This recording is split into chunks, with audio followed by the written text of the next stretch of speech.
but my daughter was rubbing my pants and she was just talking, just crazy.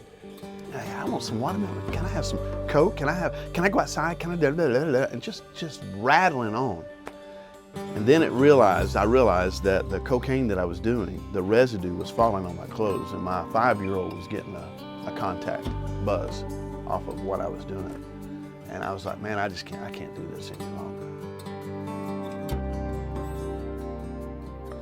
So I was standing at my job, the machines are running, it's very loud. And I said, I gotta change. I said, I'm gonna go to church, and I'm just talking. I'm gonna go to church Sunday. So I thought, well, I'm gonna give my life to Jesus. So I started to say it right then. I said, Jesus, and about the time I said Jesus, I had a tap on my shoulder, and it was my boss. It's time for your drug test.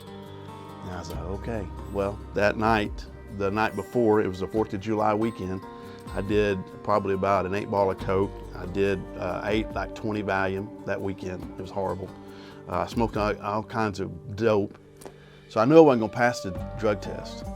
And so I'm sitting in there, and he gives me my cup. I go into the bathroom, and he looked at me before I went in. He said, I got you now, Finlayson.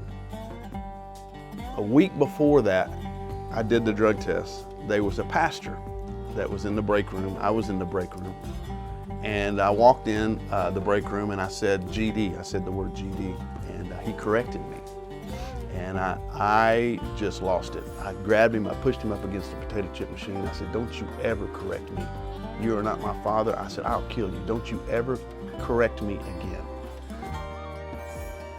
Walked up to him, and there was probably 5 or 10 guys sitting on some bales of material and having a Bible study.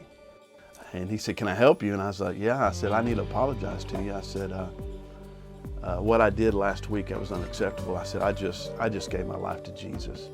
And they all stood up, man. They started shouting and praising God. They said, man, we've been praying for you for weeks and months, man. We're so thankful.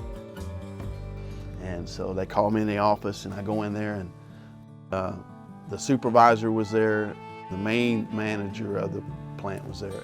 The owner of the plant was there.